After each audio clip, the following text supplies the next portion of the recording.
আসসালামু আলাইকুম প্রিয় দর্শক। দেখুন, যুক্তরাষ্ট্রের দক্ষিণ ও মধ্য এশিয়া বিষয়ক সহকারী পররাষ্ট্রমন্ত্রী ডোনাল্ড লু বাংলাদেশে সফরে আসছেন। এই নিয়ে ইতিমধ্যেই পক্ষ বিপক্ষ কথা কাটাকাটি, কেউ বা আতঙ্কে আছেন, সে আতঙ্ক থেকে অনেক কথাই বলছেন। শুরু হয়েছে বাংলাদেশের ভূ রাজনীতিতে অনেক আলোচনা।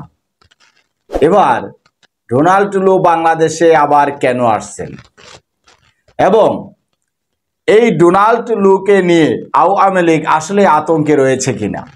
দেখুন, এই ডোনাল্ড লুর সফর নিয়ে মাননীয় সেতুমন্ত্রী ওবায়দুল কাদের সাহেব বলছেন বিএনপি উদ্ভট চিন্তা করছে বলে তিনি মন্তব্য করেছেন এবং তিনি এটাও বলেছেন ডোনাল্ড লু বাংলাদেশের সঙ্গে সম্পর্ক এগিয়ে নেওয়ার জন্য আসছেন, সরকারের সঙ্গে কথা বলবেন। বিএনপির উদ্ভট চিন্তা করছে, ভাবছে আবার নিষেধাজ্ঞা আসতে পারে কিনা।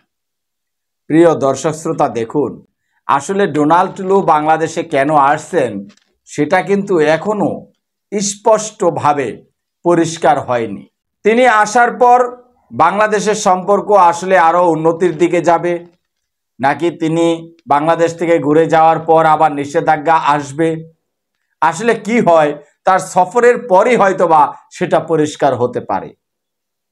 তবে সেতুমন্ত্রী বলেছেন অনেক মনের ঝালা থেকে, মনের কষ্ট থেকে বিএনপিকে তিনি দোষ দিয়েছেন। হঠাৎ করে এত জ্বালা, এত কষ্ট বেড়ে যাওয়ার কারণ কি? ডোনাল্ড লু কি আসলে তাদের জন্য অশনি সংকেত নিয়ে আসছেন কিনা? যদি তাই না হয় তাহলে বিএনপির প্রতি কেন এত রেগে যাবেন? বিএনপি এটা নিয়ে উদ্ভট চিন্তা করছে কেন তারা বলবেন? এবং ডোনাল্ড লু আসলে নিষেধাজ্ঞা দেয় কিনা এটা বিএনপি ভাবছে, এটা তাদের ভিতরে কেন হঠাৎ করে কাজ করবে? তবে মাননীয় সেতুমন্ত্রী ডোনাল্ড লু সফরকে নিয়ে তিনি বিএনপির উপর অনেক জ্বালা, মনের কষ্ট, আক্ষেপ তিনি মিডিয়ার সামনে প্রকাশ করেছেন, করে বলেছেন কোন অদৃশ্য শক্তি বাংলাদেশ চালাচ্ছে সেটা বিএনপিকে পরিষ্কার করতে হবে।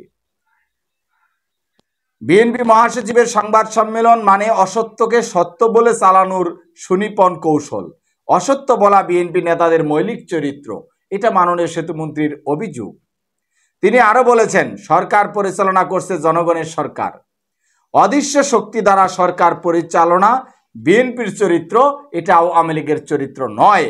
তাহলে কি ডোনাল্ড লুকে এই তথ্য দেয়া হয়েছে যে বাংলাদেশে আসলে অদৃশ্য শক্তি দেশ পরিচালনা করছে? প্রিয় দর্শক শ্রোতা, বিশাল একটা গবেষণা কিন্তু এখানে রয়েছে। তবে ডোনাল্ড লু আসার পর এগুলো পরিষ্কার হতে পারে। অন্যথায় ডোনাল্ড লুর সফরকে কেন্দ্র করে বর্তমান আওয়ামী লীগের মধ্যে এত জ্বালাতন কেন কেন জ্বলছে, কেন আতঙ্কে, কেন মনের কষ্ট থেকে বিএনপির মহাসচিব থেকে শুরু করে বিএনপির প্রতি এত অভিযোগ তারা করছে? তাহলে কি ডোনাল্ড লু তাদের জন্য অশনি সংকেত নিয়ে আসছেন কিনা, এমন প্রশ্ন আসতে পারে কিনা। তাদের বক্তব্যের মধ্য দিয়ে কিন্তু এটি ফুটে আসে। হঠাৎ করে ডোনাল্ড লুর সফরকে কেন্দ্র করে এত জ্বালাই ভুগছেন কেন তারা?